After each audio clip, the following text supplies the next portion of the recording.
नमस्कार, आपका स्वागत है दोस्तों। सृष्टि के कण कण में गुंजायमान अनादि और अनंत देवाधिदेव महादेव की परम आराधना का सर्वोत्कृष्ट पर्व है महाशिवरात्रि। ये वो पावन, अलौकिक और मंगलमयी कालरात्रि है जब परम पुरुष भगवान सदाशिव और आदि शक्ति माता पार्वती का दिव्य विवाह संपन्न हुआ था, जिससे चराचर जगत में शिव और शक्ति के पूर्ण संतुलन का प्रादुर्भाव हुआ।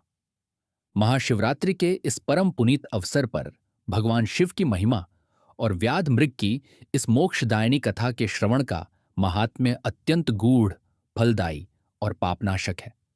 स्कंद पुराण और शिव पुराण के पावन पृष्ठों के अनुसार जो भी जीव पूर्ण श्रद्धा, एकाग्र चित्त और निर्मल भाव से इस अलौकिक कथा का आद्योपांत रसपान करता है, उसके जन्मांतरों के संचित घोर पाप, दैहिक दैविक भौतिक ताप और संपूर्ण दैन्य क्षण भर में भस्म हो जाते हैं। यह श्रवण भक्ति श्रोता के अंतःकरण को इस प्रकार शुद्ध करती है कि उसके भीतर व्याप्त काम, क्रोध, लोभ, मोह और अहंकार जैसी तामसिक वृत्तियों का समूल नाश होकर सात्विकता का निर्मल संचार होने लगता है। इसीलिए प्रत्येक मनुष्य को महाशिवरात्रि की इस महान कथा का श्रवण निश्चित ही करना चाहिए। तो चलिए, अधिक विलंब न किए, आपके सामने वह महान कथा प्रस्तुत करते हैं। उससे पहले आपसे एक विनंती करते हैं। यह प्रस्तुति हमने बड़े ही परिश्रम से निर्माण की है। यदि आपको यह प्रस्तुति आनंद प्रदान करे तो वीडियो को लाइक जरूर करें और कमेंट में हर हर महादेव अवश्य लिखिए। तो चलिए आरंभ करते हैं उस महान गाथा को। दर्शकों, प्राचीन आर्यावर्त के मध्य में विंध्याचल पर्वतमाला की गोद में एक ऐसा अरण्य स्थित था जो दंडकारण्य की भांति ही भयावह और दुर्गम था। वह वन इतना सघन था कि उसे नैमिषारण्य की पवित्रता के विपरीत क्रूरता का क्रीड़ांगन कहा जा सकता था। वहां के वृक्ष आकाश को भेदने की स्पर्धा करते प्रतीत होते थे।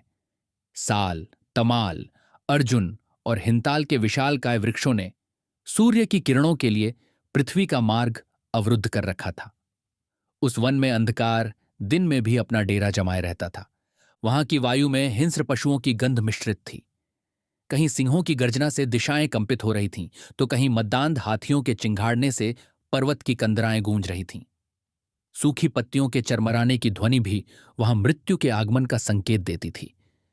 वह वन मानो साक्षात यमराज का ही भूलोक स्थित दरबार था, जहां दया का प्रवेश वर्जित था और बलि ही एकमात्र भाषा थी। इसी भीषण अरण्य के सीमांत प्रदेश में एक निषाद बस्ती थी, जहां चित्रभानु नाम का एक व्याध निवास करता था। उसका व्यक्तित्व उसके परिवेश का ही प्रतिबिंब था, कठोर, कृष्णवर्ण और संवेदना शून्य। उसका शरीर वज्र के समान सुगठित था। त्वचा का रंग तपे हुए लोहे या अमावस्या की रात्रि जैसा काला था। उसके नेत्र सदैव लाल रहते थे, मानो उनमें क्रोध की अग्नि निरंतर प्रज्वलित हो। उसके वक्षस्थल पर मांसपेशियों का उभार किसी शिलाखंड की भांति प्रतीत होता था। वह प्रतिदिन ब्रह्म मुहूर्त से पूर्व ही जाग जाता, किंतु ईश्वर वंदना के लिए नहीं, अपितु हत्या के लिए। उसका धर्म था हिंसा और कर्म था आखेट। उसके तूणीर में रखे बाण विष बुझे होते थे और उसका धनुष सदैव प्रत्यंचा चढ़े हुए काल के समान तैयार रहता था। उसका परिवार विशाल था, वृद्ध माता पिता, पत्नी और अनेक क्षुधा पीड़ित बालक। दरिद्रता उसके घर में स्थायी अतिथि बनकर बैठी थी। जब उसके नन्हे बालक भूख से क्रंदन करते थे तो उस व्याध का हृदय द्रवित नहीं, अपितु और अधिक कठोर हो जाता था। वह अपनी विफलता का क्रोध वन के मूक प्राणियों पर निकालता था। उसे न पाप का भय था, न पुण्य की आस। पेट भरना ही उसका एकमात्र वेद था और प्राणहरण ही उसका एकमात्र यज्ञ। मनुष्य अपने कर्मों का कर्ता हो सकता है, किंतु परिस्थितियों का दास होता है। चित्रभानु के जीवन में भी एक ऐसा मोड़ आया जिसने उसे पापी से पुण्यात्मा बनने की दिशा में धकेल दिया। अपने परिवार के भरण पोषण हेतु उसने नगर के एक प्रतिष्ठित साहूकार से आरण लिया था। कालचक्र घूमता गया, ब्याज बढ़ता गया, किंतु मूलधन चुकाने की सामर्थ्य व्याध में न आ सकी। संयोगवश वह तिथि महाशिवरात्रि थी, फाल्गुन मास की कृष्ण चतुर्दशी। साहूकार का धैर्य समाप्त हो चुका था। वह अपने सेवकों के साथ व्याध के द्वार पर आ धमका और अपनी स्वर्ण मुद्राओं की मांग की। चित्रभानु के पास देने के लिए केवल अपनी विवशता थी, जिससे साहूकार बहुत क्रोधित हो गया और उसे खरी खोटी सुनने लगा। फिर उस क्रुद्ध साहूकार ने उसे बंदी बना लिया और उसे ले जाकर एक शिव मठ में अवरुद्ध कर दिया। मंदिर में उसे बिठकर साहूकार ने उसे वहीं बंदी बनकर रहने की चेतावनी दी। यहीं से दैवीय विधान ने अपना कार्य आरंभ किया। चित्रभानु को शिवमठ के एक कक्ष में बंदी बनाया गया था। बंदी होने के कारण उसे न तो घर से भोजन प्राप्त हुआ और न ही वह बाहर जाकर कुछ खा सका। प्रातःकाल से लेकर संध्या तक वह निर्जल और निराहार रहा। यद्यपि यह उपवास भक्ति से नहीं अपितु विवशता से था, तथापि महाशिवरात्रि के दिन अन्न त्याग का पुण्य उसके खाते में जुड़ गया। शास्त्रों में इसे अकाम व्रत कहा गया है, बिना इच्छा के किया गया व्रत जिसका फल भी अमिट होता है। वह स्थान शिव मंदिर था। शिवरात्रि का पर्व होने के कारण वहां भक्तों का जनसमूह उमड़ा हुआ था।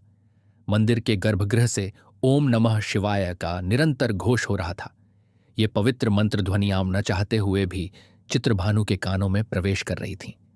उसका मन भले ही अपने आर्ण और परिवार की चिंता में मग्न था, किंतु उसकी श्रवण इंद्रिय शिवनाम के अमृत का पान कर रही थी। अग्नि को चाहे अनजाने में छुओ, वह जलाती ही है। उसी प्रकार शिवनाम चाहे अनजाने में सुना जाए, वह पापों को भस्म करता ही है। संध्या काल होने पर जब प्रदोष काल व्यतीत हो रहा था, साहूकार ने उसे बुलाया। व्याध की दयनीय स्थिति देखकर और शिवरात्रि के पुण्य प्रभाव से साहूकार का हृदय भी किंचित कोमल हो गया। चित्रभानु ने अश्रुपूरित नेत्रों से प्रार्थना की, हे स्वामी, मेरे घर में मेरे अबोध बालक अन्नाभाव में तड़प रहे होंगे। आप मुझ पर दया करें, मुझे आज रात्रि के लिए मुक्त कर दें। मैं सौगंध खाता हूं कि कल सूर्योदय होते ही मैं वन में जाकर एक महा आखेट करूंगा और उसे बेचकर आपका समस्त ऋण चुका दूंगा। साहूकार ने उसकी व्याकुलता देखी और उसे मुक्त कर दिया। चित्रभानु वहां से मुक्त तो हुआ, पर अब उसके सामने एक भीषण चुनौती थी। रात्रि का गहन अंधकार और खाली हाथ घर लौटने का भय। सूर्यदेव अस्ताचलगामी हो चुके थे। पश्चिम दिशा में जो लालिमा थी वह अब श्यामल वर्ण में परिवर्तित हो रही थी। चित्रभानु अपने धनुष और तूनीर को संभालते हुए वन की ओर दौड़ा। उसके मन में केवल एक ही लक्ष्य था, शिकार। वन का वातावरण अब और भी भयावह हो चुका था। झींगुरों की तीखी झनकार सन्नाटे को भेद रही थी। उल्लुओं की डरावनी आवाजें और दूर से आती सियारों की हुंकार उसके कानों में पड़ रही थी। किंतु क्षुधा और दायित्व का भार भय से बड़ा होता है। वह निर्भीक होकर वन के गर्भ में प्रवेश कर गया। भटकते भटकते वह वन के मध्य भाग में स्थित एक प्राचीन और विशाल सरोवर के समीप पहुंचा। यह सरोवर वन के प्राणियों की जीवन रेखा था। उसने अपनी शिकारी बुद्धि का प्रयोग किया। रात्रि के इस प्रहर में वन के प्राणी अपनी प्यास बुझाने अवश्य ही इस जलाशय पर आएंगे। मुझे यहीं प्रतीक्षा करनी चाहिए। किंतु भूमि पर छिपकर बैठना सुरक्षित नहीं था। व्याघ्र या सिंह उसे ही अपना ग्रास बना सकते थे। अतः उसने सरोवर के तट पर स्थित एक विशाल और घने वृक्ष का चयन किया। दैव योग से वह वृक्ष बिल्व का वृक्ष था, जो महादेव को अत्यंत प्रिय है। मित्रों, उस वृक्ष के ठीक नीचे सूखे पत्तों के ढेर में एक प्राचीन स्वयंभू शिवलिंग दबा हुआ था। यह शिवलिंग अनादिकाल से वहां स्थित था, किंतु व्याध को इसका लेशमात्र भी ज्ञान नहीं था। व्याध वृक्ष पर चढ़ा और एक सुविधाजनक शाखा पर आसन जमाकर बैठ गया। यहां एक अद्भुत संयोग घटित हुआ, जो विधि का विधान था। डाली पर बैठने में पत्तों की सघनता बाधा उत्पन्न कर रही थी। अतः उसने अपने हाथों से बिल्व पत्रों को तोड़ तोड़कर नीचे फेंकना आरंभ किया। वे पत्ते सीधे नीचे दबे हुए शिवलिंग पर गिर रहे थे। यह पत्र पुष्प अर्पण था। वह अपने साथ एक जलपात्र लाया था। वृक्ष पर चढ़ते समय और हलचल के कारण उस पात्र से जल की कुछ बूंदें छलक कर नीचे गिरीं। वह जल सीधे शिवलिंग पर गिरा। यह जलाभिषेक था। शिकार की प्रतीक्षा में उसकी आंखों में नींद नहीं थी। वह पूरी रात जागने के लिए विवश था। यह रात्रि जागरण था। वह दिन भर से भूखा था और रात्रि में भी भोजन उपलब्ध नहीं था। यह व्रत था। इस प्रकार अनजाने में ही सही, किंतु पूर्ण विधि विधान के साथ महाशिवरात्रि की पूजा का उपक्रम रच दिया गया था। रात्रि का प्रथम प्रहर अपनी चरम सीमा पर था। अंधकार घना हो चुका था। तभी सूखे पत्तों पर किसी के पदचाप सुनाई दी। चित्रभानु सतर्क हो गया। उसने नीचे झांका। सरोवर के तट पर एक अत्यंत सुंदर कोमल नयनों वाली मृगी अर्थात एक हरिणी जल पीने आई थी। वह मृगी साधारण नहीं थी, वह गर्भिणी थी। उसका उदर भारी था और उसकी चाल में एक ममतामयी शिथिलता थी। उसके गर्भ में एक नया जीवन स्पंदन कर रहा था। व्याध के नेत्रों में एक क्रूर चमक कौंध गई। अहो, भाग्य खुल गया। एक साथ दो शिकार, एक तीर से दो प्राण। आज मेरे बच्चों को भरपेट भोजन मिलेगा। उसने तुरंत अपने तूनीर से एक तीक्ष्ण बाण निकाला, उसे धनुष की प्रत्यंचा पर चढ़ाया और उसे कान तक खींचा। इस प्रक्रिया में उसके हिलने डुलने से पुनः कुछ बिल्व पत्र और जल की बूंदें नीचे शिवलिंग पर गिरीं। प्रथम प्रहर की पूजा संपन्न हुई। बाण छूटने ही वाला था कि मृगी की दृष्टि उस काल रूपी शिकारी पर पड़ी। मृत्यु को साक्षात अपने सामने देखकर भी वह भय से विह्वल नहीं हुई। अद्भुत घटना घटी। उसे मानवीय वाणी प्राप्त हुई। यह भगवान शिव की माया थी। मृगी ने कातर स्वर में पुकारा, हे व्याध, ठहरो, तनिक रुको। तुम मेरा वध क्यों करना चाहते हो? व्याध ने कर्कश स्वर में उत्तर दिया, मैं एक शिकारी हूं। जीव हत्या मेरा कर्म है और मांस मेरा भोजन। मेरा परिवार भूख से बिलख रहा है। मैं तुम्हें मारकर उनकी क्षुधा शांत करूंगा। मृगी ने अत्यंत मार्मिक तर्क प्रस्तुत किया। हे किरात, तुम्हारी मंशा मैं समझती हूं, किंतु तनिक धर्म का विचार करो। मैं गर्भिणी हूं। मेरे उदर में एक अबोध शिशु पल रहा है, जिसने अब भी इस सृष्टि का प्रकाश भी नहीं देखा। यदि तुम मुझे मारोगे तो तुम्हें भ्रूण हत्या का महापाप लगेगा। क्या एक ही बाण से दो जीवों की हत्या करना न्यायोचित है? व्याध हंसा, पाप और पुण्य की बातें पेट की आग नहीं बुझाती। यदि मैंने तुम्हें छोड़ दिया तो मेरा परिवार मर जाएगा। यह आपद धर्म है। तब उस मृगी ने जो कहा, उसने व्याध के अंतःकरण को झकझोर दिया। उसने कहा, हे व्याध, मैं अपने प्राणों की भिक्षा अपने लिए नहीं मांग रही। मुझे केवल प्रसव तक का समय दो। मैं शपथ लेती हूं कि अपने शिशु को जन्म देकर, उसे अपने स्वजनों को सौंपकर मैं स्वयं तुम्हारे पास लौट आऊंगी। मुझे अपनी माता होने का दायित्व निभाने दो। व्याध ने अविश्वास से कहा, मूर्ख प्राणी, मृत्यु के मुख से छूटकर कौन वापस आता है? तुम मुझे छल रही हो। मृगी ने उत्तर दिया, हे मानव, यह धरा सत्य पर ही टिकी है। सत्येन धार्यते पृथ्वी सत्येन तपते रवि। सत्येन वाति वायुश्च सर्वम सत्य प्रतिष्ठितम। अर्थात सत्य से ही पृथ्वी धारण की गई है, सत्य से ही सूर्य तपता है। यदि मैं अपना वचन भंग करूं और वापस न आऊं, तो जो पाप वेदों की निंदा करने वाले को लगता है, जो पाप संध्या वंदन न करने वाले ब्राह्मण को लगता है, और जो पाप विश्वासघाती मित्र को लगता है, वही महापाप मुझे लगे। एक पशु के मुख से सत्य और धर्म की इतनी गूढ़ और पवित्र बातें सुनकर व्याध स्तब्ध रह गया। उसके कठोर हृदय में करुणा का एक अंकुर फूटा। उसने सोचा, देखता हूं यह पशु सत्य का पालन करता है या नहीं। उसने अपना तना हुआ बाण वापस ले लिया और कहा, जाओ, किंतु यदि तुम नहीं लौटी तो देव तुम्हें कभी क्षमा नहीं करेंगे। मृगी ने कृतज्ञता प्रकट की और जल पीकर द्रुत गति से वन में विलीन हो गई। प्रथम प्रहर बीत चुका था। द्वितीय प्रहर का समय था। व्याध अब भी भूखा प्यासा वृक्ष पर बैठा था। उसे अपनी मूर्खता पर क्रोध आ रहा था कि उसने हाथ आए शिकार को जाने दिया। क्या वह वास्तव में लौटेगी? यह प्रश्न उसे कचोट रहा था। तभी दूसरी ओर से एक और मृगी वहां आई। यह मृगी अपने पति मृगराज की खोज में भटक रही थी। वह अत्यंत रूपवती और यौवन से परिपूर्ण थी, किंतु उसके नेत्रों में विरह की वेदना थी। वह चारों ओर देख रही थी, मानो किसी को ढूंढ रही हो। व्याध ने पुनः अवसर देखा। उसने पुनः अपना धनुष उठाया और प्रत्यंचा खींची। उसकी हलचल से पुनः वृक्ष हिला और बिल्वपत्र एवं ओस की बूंदें शिवलिंग पर गिरीं। अनजाने में द्वितीय प्रहर की पूजा संपन्न हुई। बाण को अपनी ओर तना देखकर वह मृगी ठिठक गई। उसने व्याध से प्रार्थना की, हे आखेटक, क्षण भर रुको। मेरा वध करने से पूर्व मेरी व्यथा सुन लो। मैं विरहिणी हूँ। मैं अपने प्रियतम पति की खोज में हूँ। वे इसी वन में कहीं बिछड़ गए हैं। मैं उनके दर्शन के बिना यदि मर गई तो मेरी आत्मा अतृप्त रहेगी। मुझे केवल एक बार उनसे मिल लेने दो, उनसे अंतिम विदा लेने दो। उसके पश्चात मैं स्वयं तुम्हारे बाण का लक्ष्य बनने उपस्थित हो जाऊंगी। व्याध ने क्रोधित होकर कहा, अभी कुछ समय पूर्व एक और मृगी ने मुझे यही कथा सुनाई थी। मैं अब किसी के बहकावे में नहीं आऊंगा। तुम सब मायावी हो, मैं तुम्हें नहीं छोड़ूंगा।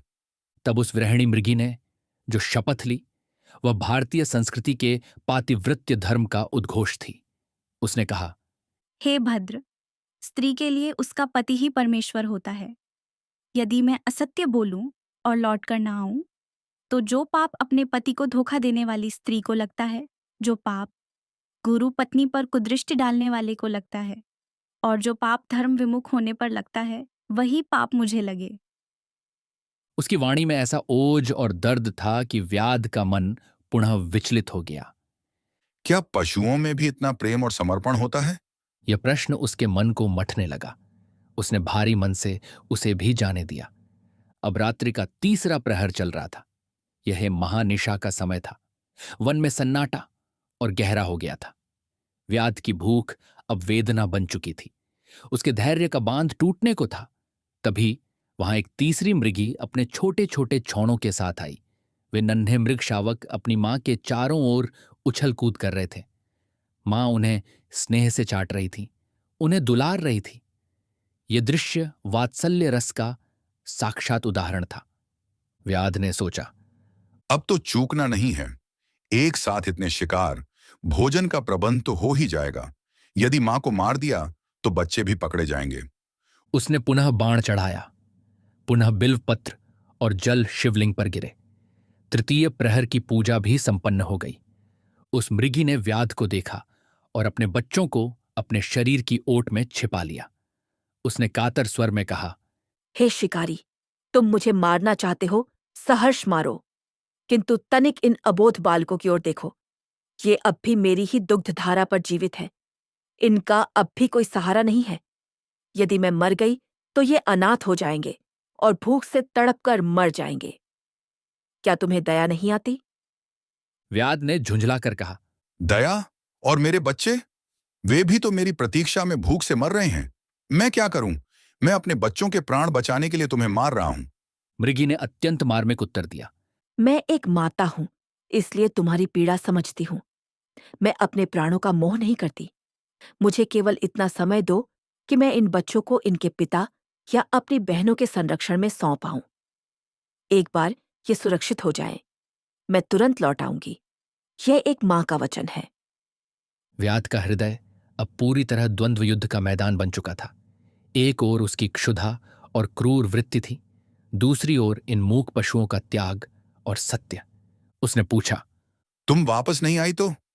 मृगी ने कहा, यदि मैं ना आऊं तो जो पाप संचित धन का दान न करने वाले को, शरणागत की रक्षा न करने वाले को और संतों का अपमान करने वाले को लगता है, वह मुझे लगे। व्याध ने एक लंबी श्वास ली और अपना धनुष नीचे कर लिया। जाओ, उसने कहा। वह स्वयं हैरान था कि आज उसका कठोर हृदय मोम कैसे हो रहा है। वह उस अदृश्य शक्ति के प्रभाव में था जो उस बिल्व वृक्ष के नीचे से जागृत हो रही थी। अब रात्रि का चतुर्थ प्रहर आरंभ हो चुका था। इसे ब्रह्म मुहूर्त कहा जाता है। पूर्व दिशा में हल्की लालिमा अरुणोदय की प्रतीक्षा थी। व्याध अब निराश हो चुका था। उसे लगा कि वह ठगा गया है। तभी एक बलिष्ठ और तेजस्वी मृग वहां आया। वह उन तीनों मृगियों का पति और उन बच्चों का पिता था। वह अपनी खोई हुई पत्नियों को ढूंढते हुए वहां पहुंचा था। उसके सींग सुडौल थे और उसकी चाल में राजसी गंभीरता थी। व्याध ने देखा और प्रसन्न हो गया। चलो, अंत भला तो सब भला। ये मृग तो बहुत मांसल है। इससे मेरे पूरे परिवार की भूख मिट जाएगी। उसने अंतिम बार बाण चढ़ाया और अंतिम बार बिल्व पत्र व जल शिवलिंग पर अर्पित हुए। शिवरात्रि की चारों प्रहर की पूजा अनजाने में ही पूर्ण हो गई। मृग ने व्याध को देखा और बिना डरे पूछा, हे व्याध, क्या तुमने इधर से मेरी 3 पत्नियों और बच्चों को जाते देखा है? व्याध ने कहा, हाँ, वे तीनों मेरे पास आई थीं और जीवन दान मांग कर गई हैं। उन्होंने लौटने का वचन दिया है। अब मैं उन्हें नहीं, तुम्हें मारूंगा। मृग के नेत्रों से अश्रु बह निकले, भय के नहीं अपितु कृतज्ञता और प्रेम के। उसने कहा, हे व्याध, तुम धन्य हो। तुमने मेरे परिवार को जीवन दान दिया। वे सभी सत्यवादी हैं, वे अवश्य लौटेंगी, किंतु उनके बिना मेरा जीवन व्यर्थ है। यदि तुम मुझे मार दोगे तो मैं उनके वियोग की अग्नि से बच जाऊंगा, और यदि तुम मेरी प्रतीक्षा कर सको तो मैं उन सब से मिलकर, उन्हें सांत्वना देकर और अपने स्वामी होने का दायित्व निभाकर तुम्हारे पास लौट आऊंगा। व्याध ने व्यंग्य किया। क्या तुम भी वापस आओगे? मृत्यु को सामने देखकर कौन आता है? मृग ने उत्तर दिया, हे मानव, शरीर नश्वर है किंतु धर्म शाश्वत है। जो सत्य से विमुख होता है वह जीते जी मृत समान है। मैं वचन देता हूं, यदि मैं ना आऊं तो जो पाप वेदों को मिथ्या कहने वाले को, माता पिता का अनादर करने वाले को और शिव निंदा करने वाले को लगता है, वह मुझे लगे। व्याध ने उसे भी जाने दिया। अब वह वृक्ष पर बैठकर ही प्रतीक्षा करने लगा। उसका मन अब शिकार में नहीं बल्कि इस प्रश्न में उलझा था, क्या इस कलयुग में भी ऐसा सत्य जीवित है? क्या सचमुच ये पशु मेरे पास लौट कर आएंगे? उधर उस निर्जन वन के एक एकांत कोने में जहां प्राचीन शिलाओं की गुफा थी, वहीं उस मृग परिवार के मिलन का साक्षी बनने के लिए काल भी ठिठक गया था। शीतल मंद समीर बह रही थी, किंतु उस गुफा के समीप खड़ी उन 3 मृगियों के हृदयों में दावानल धधक रहा था। वह गर्भिणी मृगी, वह विरहिणी प्रिया और वह वात्सल्यमयी माता, तीनों के नेत्रों में प्राण अटके थे। भय मृत्यु का नहीं था, भय तो केवल स्वजन वियोग का था। सहसा शुष्क पर्णों की मरमर ध्वनि हुई। झाड़ियों को चीरते हुए उनका स्वामी वह मृगराज वहां उपस्थित हुआ। उसे अक्षत देख तीनों के नेत्रों से अश्रुधारा फूट पड़ी, मानो सावन के मेघ बरस पड़े हों। वे अबोध मृग शावक तात तात पुकारते हुए अपने पिता के चरणों से लिपट गए। मृगराज ने आर्द्र कंठ से पूछा, हे देवियों, क्या आप सब कुशल हैं? क्या उस व्याध ने दया प्रदर्शित की? मृगियों ने उत्तर दिया, हाँ स्वामी, उसने हमें जीवनदान नहीं अपितु आपसे अंतिम मिलन का अवसर दिया है। मृगराज का स्वर गंभीर हो गया। प्रिय, यह जीवन दान नहीं, यह सत्य की परीक्षा है। मैंने उस व्याध को सत्य प्रतिज्ञा दी है। अब किसी एक को अपना देह त्यागना होगा। बस, फिर क्या था? वहां प्रेम और त्याग की एक अनोखी स्पर्धा आरंभ हो गई। सर्वप्रथम मृगराज आगे बढ़ा। मैं इस कुल का रक्षक हूं। रक्षक के रहते आश्रितों का जाना धर्म नहीं। मैं अपने प्राणों की आहुति दूंगा। तभी गर्भिणी मृगी चीत्कार कर उठी, नहीं नाथ, पतिविहीन स्त्री का जीवन जल विहीन मछली के समान है। यदि आप नहीं रहे तो मैं किसके सहारे जीऊंगी? मैं जाती हूं। तत्पश्चात वह रूपवती मृगी आगे आई और बोली, जी, आप तो 2 प्राणों की स्वामिनी हैं। आपका जाना भ्रूण हत्या का पाप होगा। और स्वामी, आप इस परिवार का वट वृक्ष हैं। मैं अभी यौवन की देहरी पर हूं। मेरा बलिदान ही श्रेयस्कर है। यह सुन उन शावकों की माता ने अश्रु पोंछते हुए कहा, अरे, तुम सब अभी जीवन के सुखों से अनभिज्ञ हो। मैंने अपना जीवन जी लिया है। इन बालकों को अनाथ छोड़कर मैं नहीं जी सकती, अतः मृत्यु का वरण मैं करूंगी। किंतु वे नन्हे शावक कहाँ मानने वाले थे। वे अपने माता पिता के मध्य आकर अपनी तोतली वाणी में बोले, हम भी आपके साथ चलेंगे। हम आपके बिना क्षण भर भी जीवित नहीं रह सकते। वन के वृक्ष भी इस दृश्य को देख सिहर उठे। कोई किसी का वियोग सहने को सन्नद्ध न था। अंततः मृगराज ने निर्णय सुनाया, यदि वियोग निश्चित है तो हम जीवित रहकर भी मृत समान ही रहेंगे। अतः हम खंडित होकर नहीं जिएंगे। हम सब एक साथ उस व्याध के समक्ष जाएंगे। सहजीवन और सहमरण ही हमारा धर्म है। यदि वह एक को मारेगा तो हम सब वहीं प्राण त्याग देंगे। इस निर्णय में एक अद्भुत शांति थी। भय का स्थान अब संतोष ने ले लिया था। सत्य के तेज से प्रकाशित वह मृग परिवार मृत्यु को आलिंगन देने के लिए एक कतार में उस व्याध की ओर चल पड़ा। पूरा परिवार, मृग, तीनों मृगियां और बच्चे एक साथ व्याध के पास लौट आए। वे सभी सत्य के पालन हेतु मृत्यु का आलिंगन करने को तत्पर थे। सूर्य की प्रथम किरणें वन में प्रवेश कर रही थीं।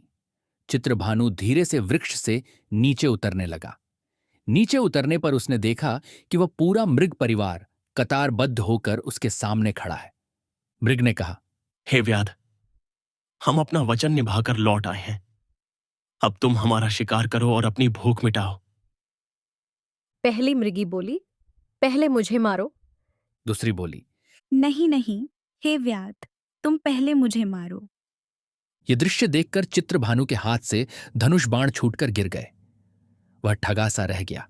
उसके भीतर का पशु मर गया और मनुष्य जाग उठा। उसने सोचा, धिक्कार है मेरे मनुष्य जीवन पर। ये पशु होकर भी ज्ञानियों जैसा आचरण कर रहे हैं। इनमें इतना त्याग, इतना प्रेम, इतनी सत्यनिष्ठा, और मैं मनुष्य होकर भी दानव बना रहा। मैंने जीवन भर केवल पाप बटोरे हैं। अपने पेट के लिए मैं दूसरों के घर उजाड़ता रहा। उसका हृदय करुणा से भर गया। उसके नेत्रों से पश्चाताप की अविरल धारा बह निकली। उन आंसुओं ने उसके अंतःकरण के सारे मैल को धो डाला। उसने हाथ जोड़कर मृगों से कहा, हे पुण्यात्माओं, तुम पशु नहीं, तुम देवता हो। तुम्हारे सत्य ने आज मेरे अज्ञान को पराजित कर दिया। जाओ, मैंने तुम्हें अभयदान दिया। आज से मैं हिंसा का त्याग करता हूं। भले ही मैं भूखा मर जाऊं, पर अब किसी निरपराध की हत्या नहीं करूंगा। जैसे ही व्याध ने अहिंसा का संकल्प लिया और मृगों को जीवन दान दिया, आकाश से पुष्प वृष्टि होने लगी। गंधर्व दुंदुभी बजाने लगे। अचानक उस बिल्व वृक्ष के नीचे से एक दिव्य ज्योतिपुंज प्रकट हुआ। उस तेज से दिशाएं प्रकाशित हो उठीं। साक्षात भगवान उमा महेश्वर प्रकट हुए। उनके मस्तक पर बाल चंद्रमा, जटाओं में गंगा, गले में सर्पहार और हाथ में त्रिशूल शोभायमान था। उनके साथ माता पार्वती भी थीं।